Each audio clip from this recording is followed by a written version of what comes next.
tout le monde! J'étais pour vous parler aujourd'hui, en fin de compte, de sujets. Je pense des fois quand on a trop d'idées, trop ce pas d'en avoir assez.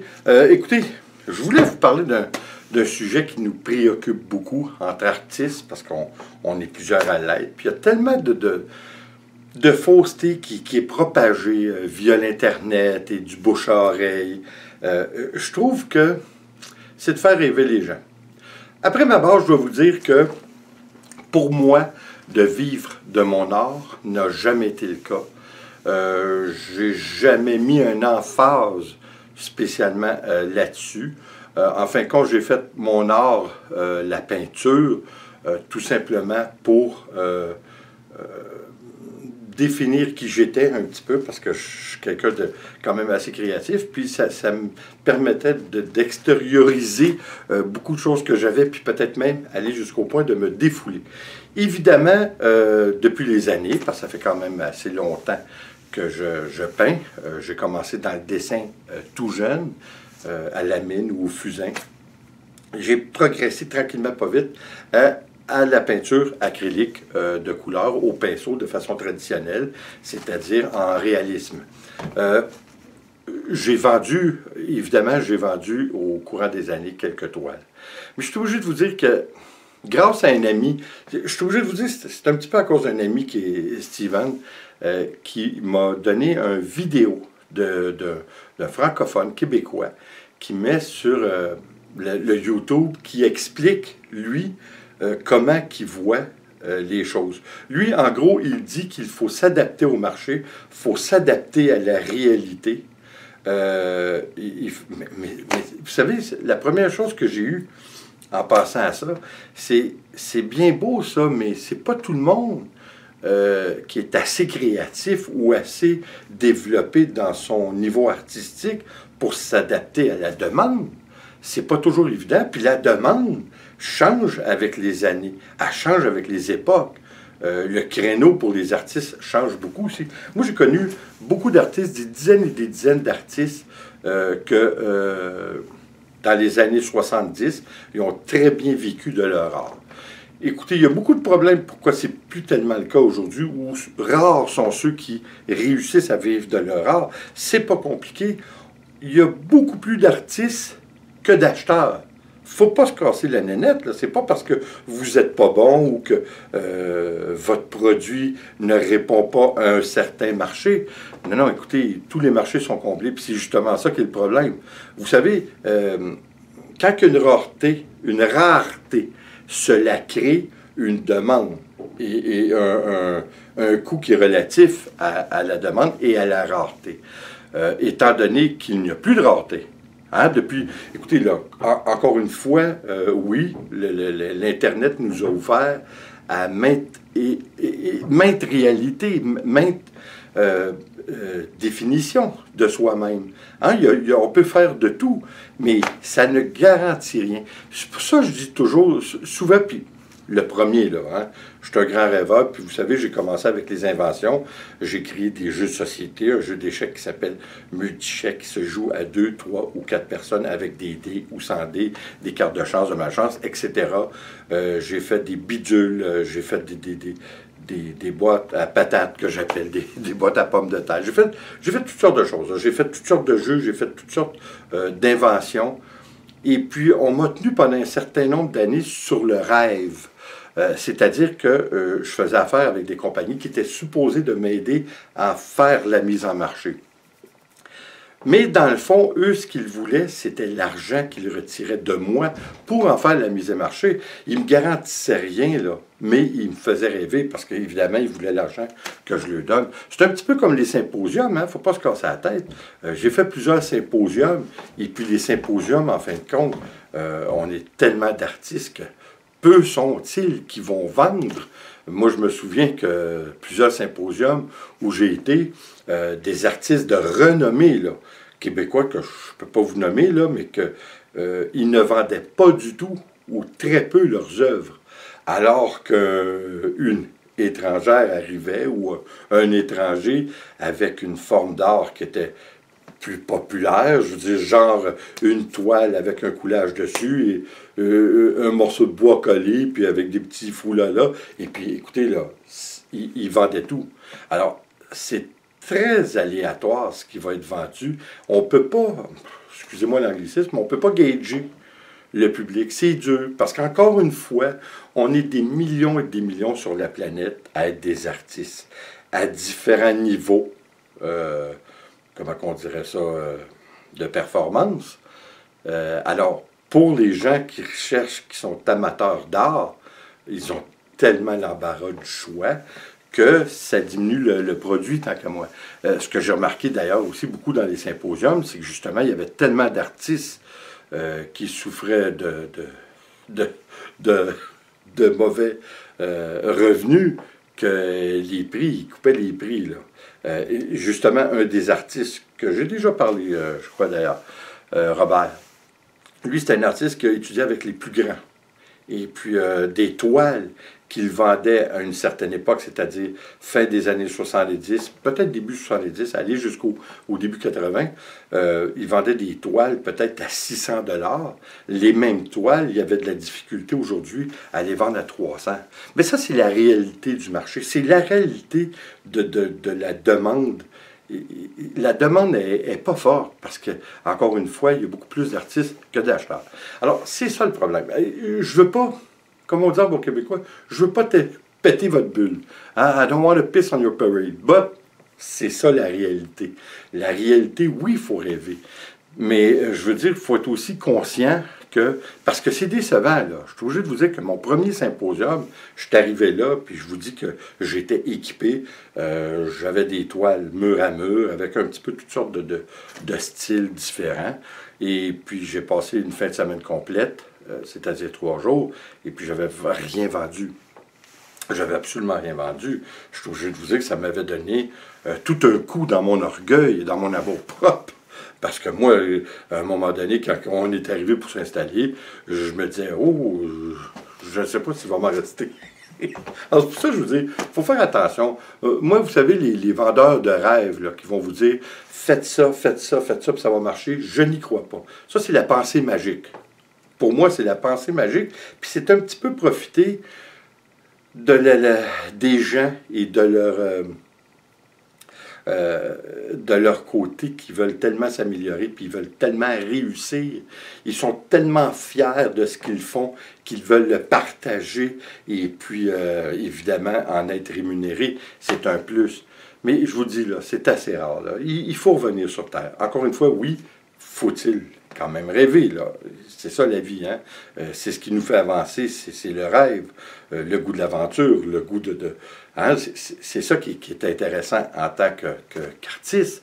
Mais moi, comme j'ai toujours dit, préparez-vous pareil aux conséquences, c'est-à-dire continuer à vivre et à générer de l'argent d'une autre façon que de par votre art.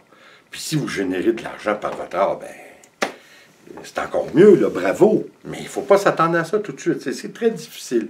Je vous le dis, là, il y a eu un sondage qu'il y avait eu il y a quelques années de ça, et puis il disait qu'il n'y avait seulement qu'un artiste sur 100 qui réussissait à survivre. C'est pas parce que les 99 autres étaient mauvais, loin de là. Mais il y a beaucoup de questions de chance aussi là-dedans. Il y a de la chance, il y a le bon timing, encore une fois, le timing un petit peu dans le genre de est-ce que vous répondez à la demande du moment. Alors, il y a beaucoup d'éléments qui font en sorte qu'une personne peut réussir ou non. Et puis, c'est pas juste le talent. Là. On dépasse le talent. Là, parce que, encore une fois, du talent, il y en a beaucoup. Et puis, je connais des gens qui commencent à peine à vivre de leur art. Et puis, ça fait 15 ans, 20 ans qu'ils sont dans le métier. Alors, il y en a plusieurs qui ont eu de la misère puis qui n'ont pas évité les faillites, là. Écoutez, c'est pas à peu près plusieurs artistes, d'ailleurs, pour vivre de leur art, si on peut dire de leur art, parce qu'à un moment donné, on est obligé de se putaniser peut-être un petit peu, si on veut s'entêter à vivre, ils sont obligés de faire des murales, et puis prendre des projecteurs, puis reproduire le dessin que le client demande. Alors là, c'est pas vivre de votre art, c'est vivre de l'art, mais pas de votre art. Hein, l'objectif, c'est d'essayer de générer assez de sous pour faire quelque chose d'intéressant. Écoutez, c'est ce que j'ai toujours fait.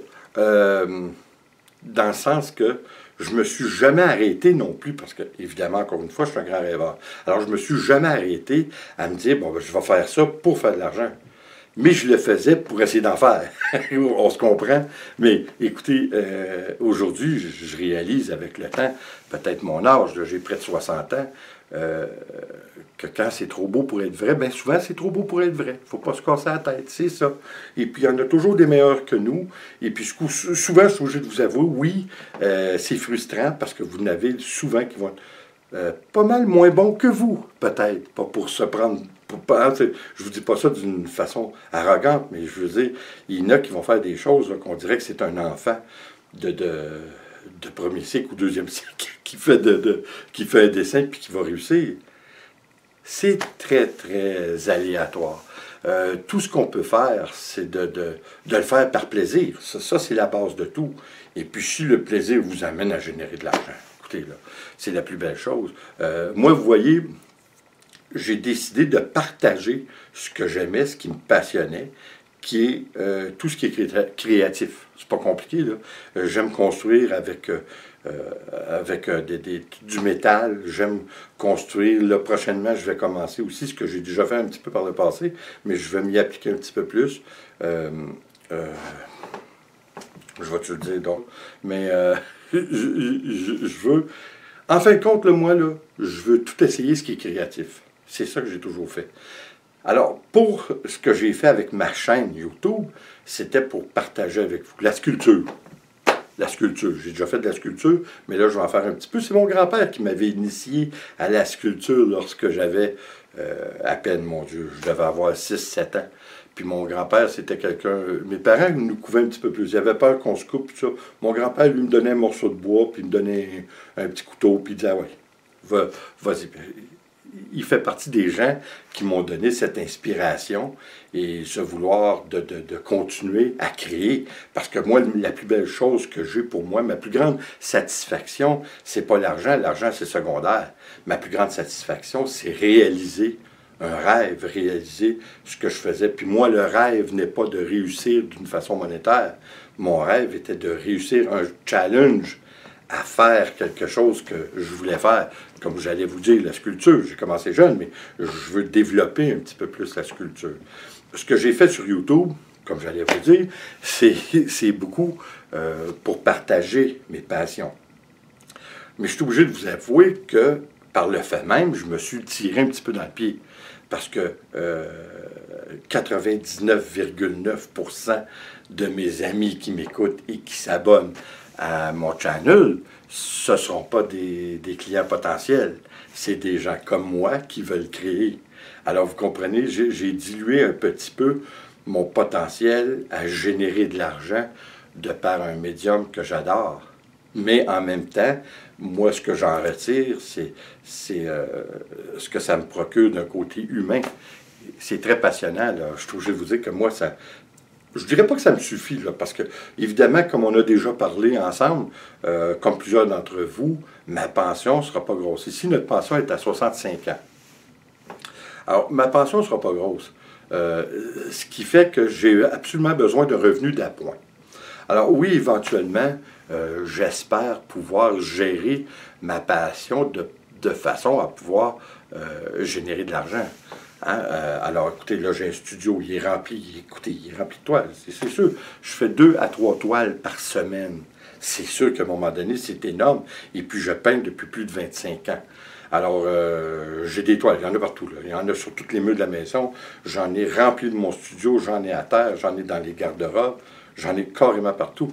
Alors, évidemment, si je peux générer un petit peu d'argent, puis partager aussi cette passion avec des gens qui désiraient assez mon art pour m'en acheter.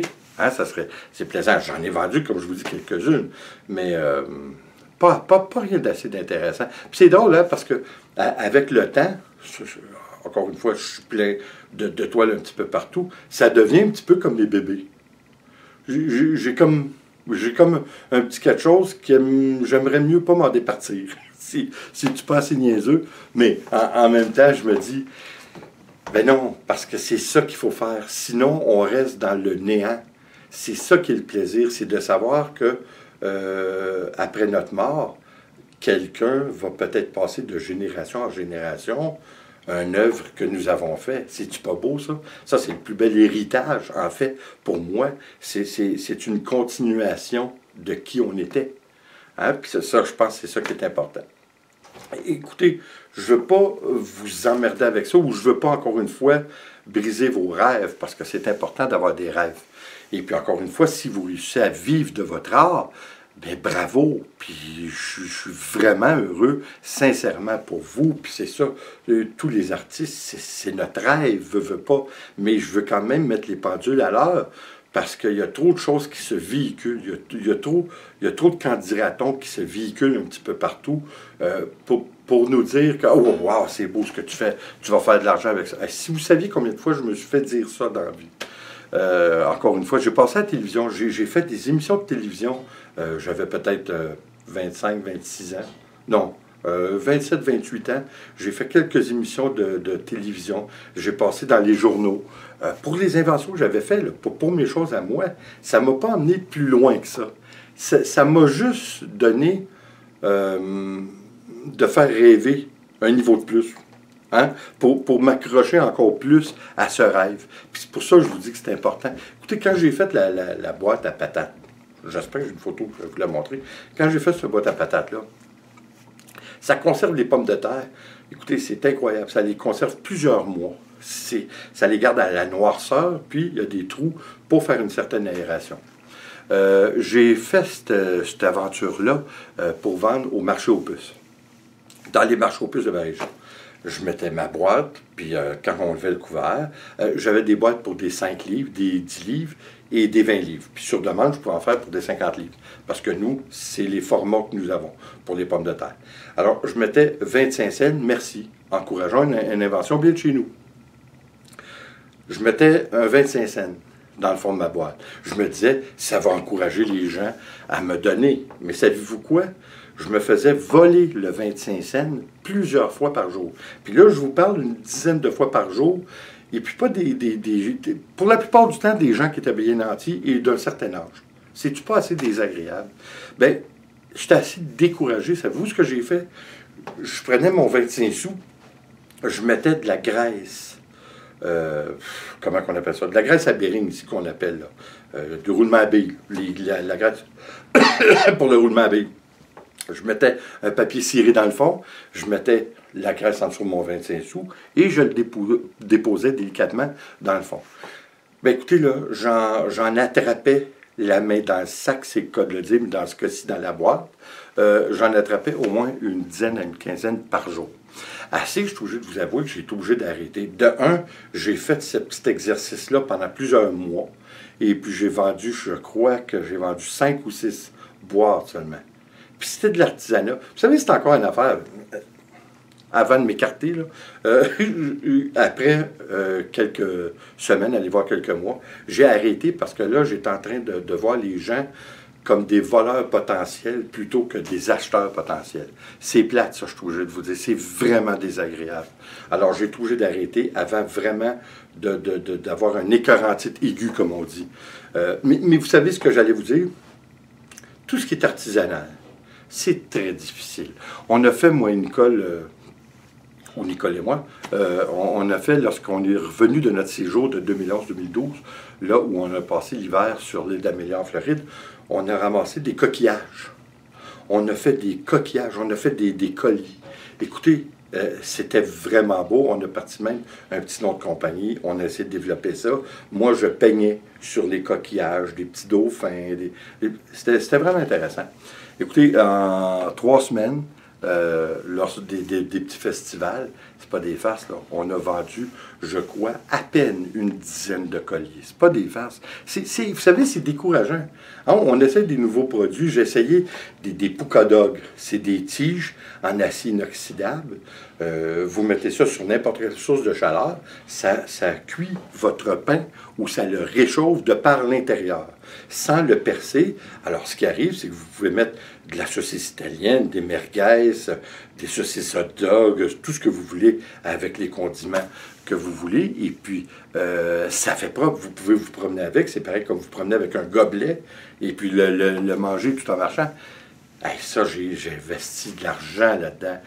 Encore une fois, je carbure au rêve. Hein?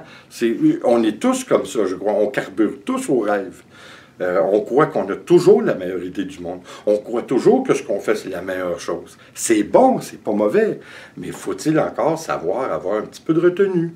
Et puis ne pas trop s'emballer, parce que des fois, on retombe de haut, puis ça fait mal. C'est dur pour notre amour propre, c'est dur pour notre orgueil. Après, c'est dur de se relever de ça.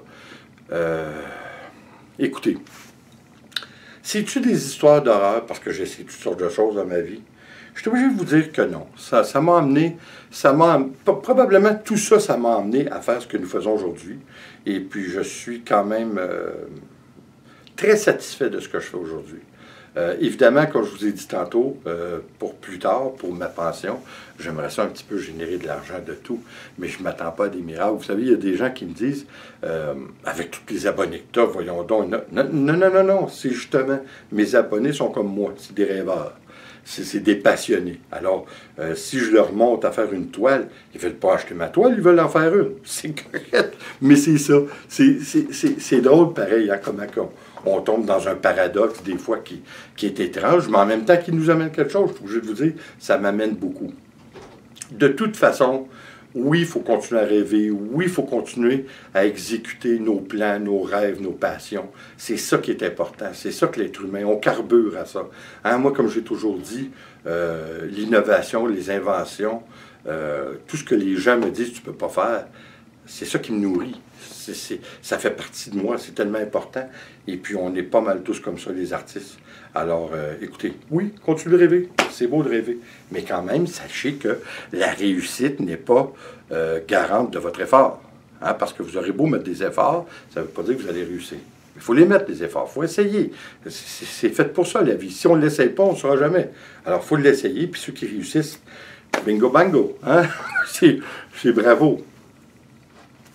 J'espère que je n'ai pas pété votre bulle, puis c'est pas ça mon but, c'était juste de parler avec vous des deux côtés de la médaille. Je trouve que c'est très important, parce qu'il faut garder quand même. J'ai des amis qui vont se reconnaître, qui ont été dans des symposiums pour la première fois de leur vie, en 2018. Ils ont été quand même assez déçus. Ça donne un gros coup quand vous prenez toute cette préparation-là, vous installez vos toiles, puis ça, puis le feedback est bon. Il n'y aura pas personne qui va arriver dans votre kiosque et qui va dire non, ça là, non, ça c'est pas de mon goût, ça j'aime pas ça.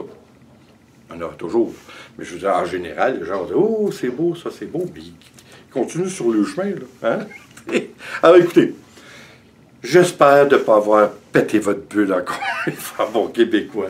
C'est juste que je trouve qu'il faut quand même rester.